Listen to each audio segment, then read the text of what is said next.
that. So hold on, but was this immediately in January? Ama this was later on? This is like in probably around January, Feb, uko.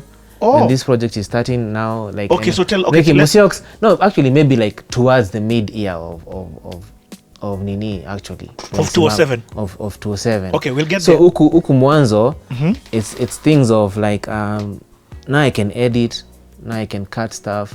You can record vocals. I can record vocals. So at that time, I'm also, I think, being introduced to who? I'm introduced to Didge. So what work were you doing from January? What work are you doing? First things first. I was asked, now that I could use the equipment, now that I could make beats over there, record. So the first test comes in 2006, uko hivyo January, February. So like, hey, 2006 or 2007? 2007. Okay. January, February. Uko. So like, hey, show us what you can do. Get an artist. Record them. Tuone. So who do I go for? Babrangeno. Sage baby.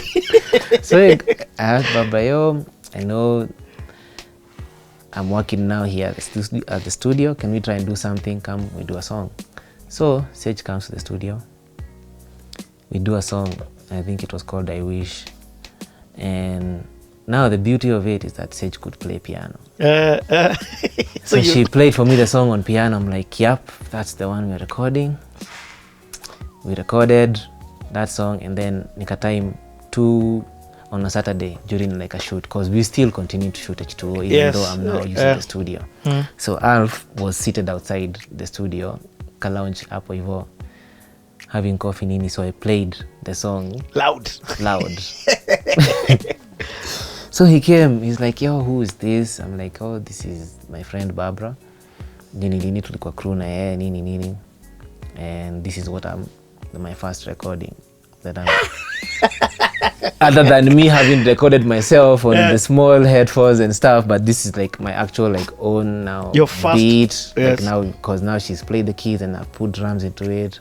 What arrangement? We have a song. Cool. She's like, okay, we like her. Now what we're gonna do? We're doing a whole album. For who? For Barbara. What? Yes. We're doing a whole album. Yani, they liked that. Please tell me you have that song. I have. I think I have actually. So the first song you recorded at Homeboys was called I Wish. I Wish, but we didn't actually put that in the project, did we? Actually, yeah, we did. We put it in the project, and we recorded a 15-track project. What? Yeah. So hey, this is crazy. So you record this demo, Alf hears it, loves it, yes, to the point where he says, we're recording this chick. That's crazy. So we record 15 tracks of an album, because at that time Sage is into this whole writing thing. She was around 19 at that point. So kuandika ilikuwa easy, like she was learning guitar a bit and stuff, so most of the songs were already like kind of laid out on keys and stuff. So it was easy for us to make that album. We made it, nini. In how long? In what period of time? In a period of like, it took us like how long? Tunaongea maybe into the mids of 207. Of 207. Okay, so what other work were you doing? At that time also, I get introduced to record vocals for Digi's album. So Didge was working on, that album that he recorded at Homeboys. Yes.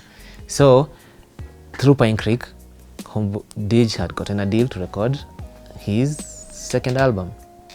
So I had to be the engineer for that. Who was producing? Musioka, Big Mike, may he rest in peace. R.I.P. Yeah. And a guy called Gitura. I know Gitura Kiambi very well. Gitura, and who else? Who else was on the production? Yeah.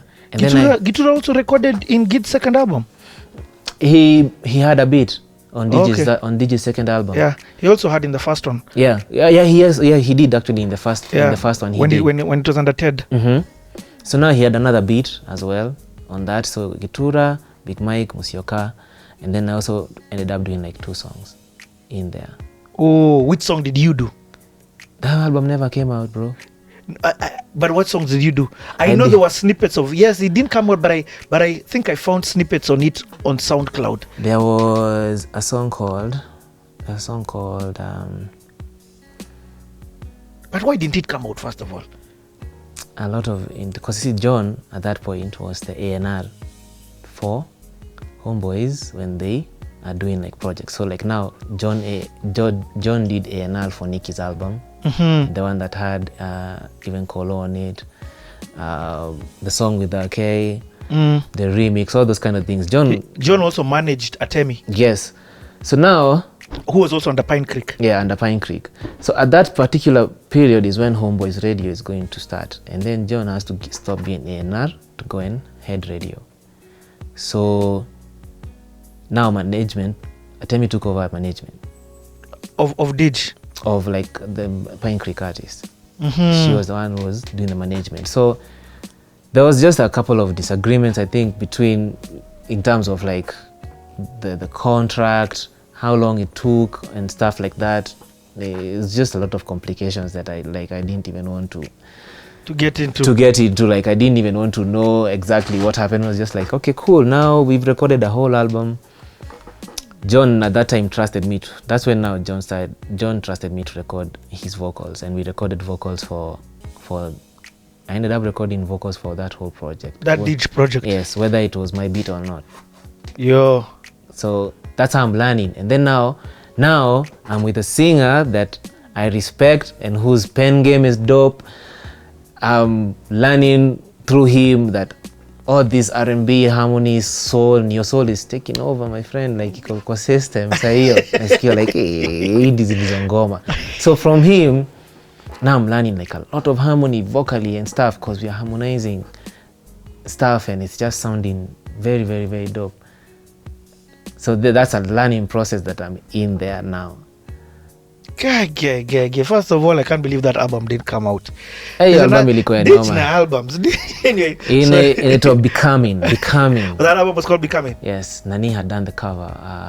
Jimmy Chuchu. Yeah. Ooh, yes. Jimmy Chuchu had done the cover. And naikumbuka. Alikuwa bold on that one. Yes. He didn't have his gepa that he used to like having. But then, you produced on that one. Can you remember the songs? I produced. Let me see. I may find it.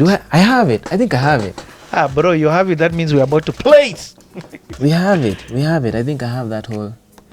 I tell you which songs I did. Yes. A song called Tupote. Song called Harley.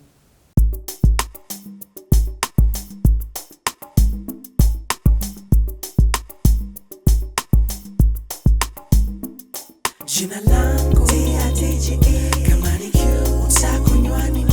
Acha nikujulie hali mpaka asubuhi baby. Jina langu Digi, kama ni Q utakunywa nini? Acha nikujulie hali mpaka asubuhi baby. Wapendeza baby, umejipanga poa.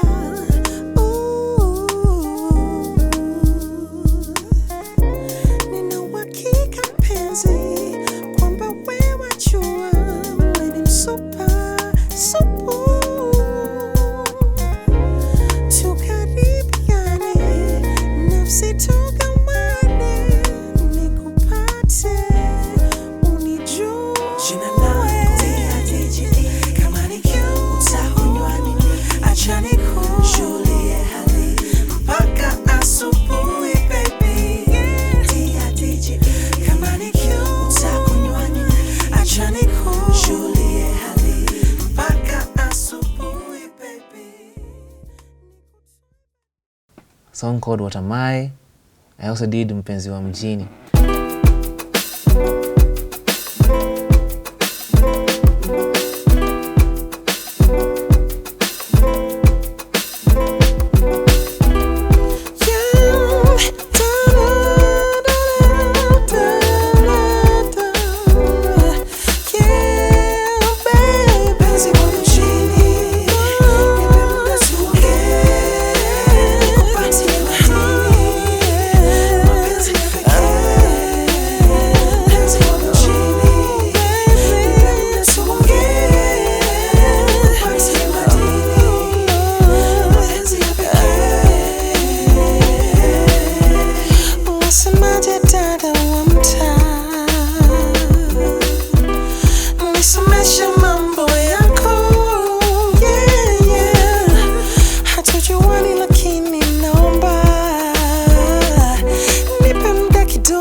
basi la penzi tele wane penzi wa mjini baby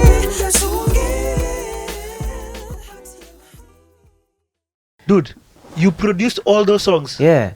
Like when you said you did, you're the one who played the instrumental. Yes, I made the beats. And now I'm not only recording, I'm also like, now I've played Didge a song. I'm like, bro, I have this Kasmoka beat. What do you think? He's like, yo, this is a dope song, nini.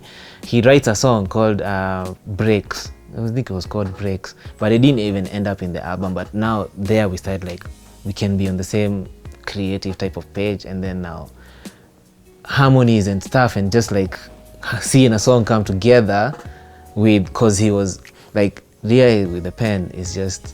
Yeah. Ukimsikia venye tu ana express stuff and like it's just crazy. So now me I'm excited. So I'm presenting beats. John is liking the beats. So cause already me na present beat ikiwa na vocal cause mi nimechezea DI and I like. So to me record, John is like, yeah, dope. So songs are chosen and then we have the project. But it was how many tracks? Let me see. 13 track project. Yeah. You guy. The only single that came from that album that came out, which was produced by Musioka, it's called Feels Good. Feel Good. Yeah.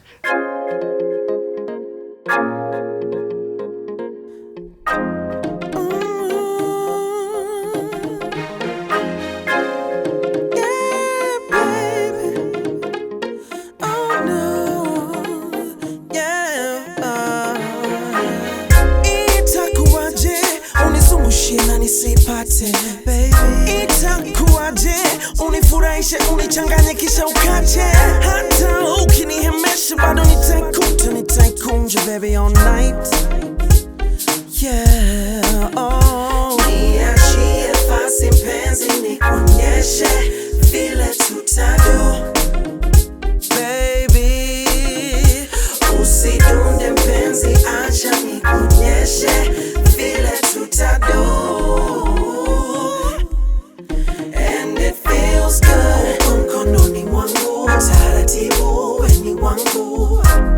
Sikuachili ukiwa nami wanetosha feels good mkononi mwangu taratibu weni wangu sikuachili ukiwa nami wanetosha feels good.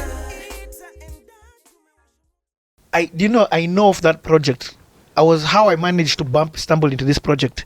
I was looking for Saa Zingine. Yes. And I know there's a Saa Zingine part 2. Saa Zingine part 2. Yeah. The beat produced by Big Mike again. It's Big Mike who produced that. Yeah. I didn't even know that. That was man. Big Mike on the beat. Saa Zingine part 2 over there. That was Big Mike on the track.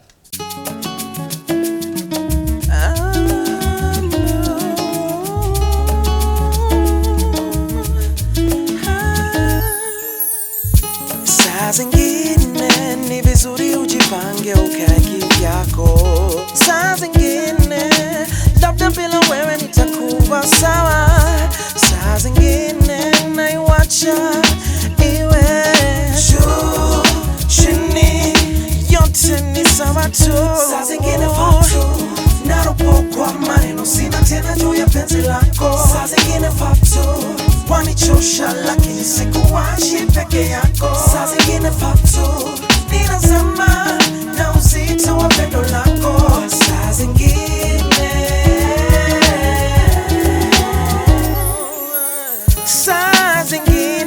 kukosana sana ni dalili za kutobachana. Saa zingine sauti yangu Hey, you have to send me that thing. I'm going to have to put that vocal on So top yeah, of it. that's Big Mike on that. That's okay. I did the intro. Maybe I could play the intro. Yeah, Chaza. I play the intro. Had a chick called Kate Mora. That's another chick that I worked with. Like now here I'm learning also like, kumbe it's good to bring other voices to like harmonize. Now DI introduces me to this concept. We have Kate and there was another chick, I think her name was Sylvia. She would come and do BGVs. Like amazing. So now I'm learning the concept of like, kumbe si msanii. Si lazima afanye BGV zake, ita mtu mwingine. BGV means background vocals, yeah. by the way. So this was the intro. becoming is when you're learning and growing, knowing who you are. Nimekuwa najijua, nimefunguka kimawazo, minapa. Becoming is when you're learning and growing, knowing who you are. Nimekuwa najijua, nimefunguka kimawazo, minapa. Let me ask, are you the one who produced this? I produced this at that point. So we had a guy called Kevin. There's a guy called Kevin. I had him play guitar. Oh, I was gonna, yeah. I had him play guitar and I was like, okay, cool. Like, we could include this. And then at first I didn't have piano on it. We just had the guitar. So Musyoka mixed the whole project. So Musyoka played piano on it. Now. But now from like, we recorded guitars, Nini, instead of having guitars being like the main chord progression, like being the main strum of the chord, Musyoka played keys on it. So at this time, in fact, there's a big thing that you brought up there. So you, at this time, you're stage 1, recording vocals. Yes. And now you've maybe even moved to stage 2, where it's slight production. Yes. But you're mixing, mastering, your game ujaingia. Yes, hapo sijaanza. Your game. Hiyo sijaingia bado. But bro, that's good. Like it's visionary, even that you could see that, listen, I can't play guitar, but this song needs a guitar. Let me get this Kevo guy to play this guitar. Kevin was mse alikuwa penda kuhang out na sisi. I don't know if you remember a guy who went to one of these talent searches and then he played guitar and he said he went kind of like akaanza kuambia, say you can't do this, and like ali floss ni mse mwingine from crazy, but what he did on that show put him on the like ilifanya wasee wa mangali in another way, because like, are you crazy? Did you just like tell the judges that what they can't do? And aliwaambia, yo sikiza, mimi naweza nyinyi ndio mjaiona, na akaenda. So alikuwa mnoma sana. And then also at that time also when I'm working on this, Blinky comes through. That time I didn't even know about, like I knew about Just a Band, but I've never met anybody. So Blinky came to play guitar for one of Digi's song. Oh, so he came as an instrumentalist. Yes, he played guitar on a song that we called Chocolate Headache, and it never came out as well. Ah, man. You get what you have in the archives is golden. So, but this is so crazy. Your introduction to artists that you're working with is the best of the best, both from the female and the male perspective. Yes. From vocals, especially R&B singing. You're talking about Didge. Didge is on a caliber on his own. You're talking about Sage. You're calling her Barbara hapa. Your time jina Sage haiko imekame up. Yeah. She had another nickname, which I will let her tell you one day. When she does a CTA. When she does a but CTA. That is the like levels. But then now even Sage is getting introduced to studio. And like now, can we make music? And like actually, yes, and we do make the whole project. So what happened to that project? So now contractually, it didn't work. Oh, so because this is a Homeboys. Yes, so she refused to sign that contract. Yeah. Okay. January still or January, February, March. Huku ni katikati ya 2007. No, lakini umeanza kufanya kazi ingine. Is there anything else? Are there jingles? Are you cutting mainly, up? I'm just cutting maybe. I think at that time Homeboys had a show on KQ. Which if Alex was not there to do, I had to do it. Which is, I think that time Kaleche was the main voice. So they had this whole thing where they had like a radio show that plays on incoming flights on KQ. So Kaleche would come, record what's it called? Record her links. Was Kaleche working at Homeboys at that time? No. Okay, so she was being hired to do the voice. So she would do the links, talk about musicians. So at this time also, it's a dope introduction to music that I don't usually mess with or listen to, because she's playing, it's all African music. Like Alpha kona hizo ma CD za mziki akina sijui who people have like heard of before. That's when I'm starting world to know. music. World music akina Oliver Mtukudzi sasa ndio naanza kuwajua. Like that's when I'm starting to get introduced to people like Fela and things through that show, because it was an Afro thing. So Kaleche would do it and I had to like now take the music that she talks about in in the links. Aha, okay. So Like, Kalechi was basically the radio, the presenter. Yeah, she was just presenting. Then you put the music in after she Put the talks music about together the after she talks that, like, oh, that was Oliver Mtukudzi with a put a bed under that, like edit a whole 1 hour show. They used to do it quarterly. Aha. And people are coming in to do VOs as well, so you're learning all their scripts. They have to be followed. There's a way to actually say something and stuff. So here you're starting to get little hints of like, kumbe, there is just more than recording. There is also directing people on how to do things. And like, who would come and do VOs? Joe Sibiakumu. John Sibi, we never actually got I came to record John Sibiakumu, like, Okumu, when? Was this year? Yeah, that girl was the legendary VO guy. But sasa hiyo time unadili na waseka coach pia anakama na le sauti mzito hapo hivyo. There were a couple of people, and there was also like other projects that we did like for Warner Brothers, but I think that was a bit later on. I remember Warner Brothers nilikuwa na ngoma hapo. Hii ilikuwa a bit later sasa hiyo nika, I think it was in 2008. I think it is a good payday though. It was a very good payday. Tutafika hapo. So now we can then talk about this government project that comes. Because now at that point I'm recording Didge, I'm recording Barbara's project, and here we're kind of done. We're kind of done with this whole project. And then so Barbara akusign contract ikaisha. Sage, yeah. So sasa here is a big project. Na Musyoka has already been gone to New York. Here comes Simama, the project.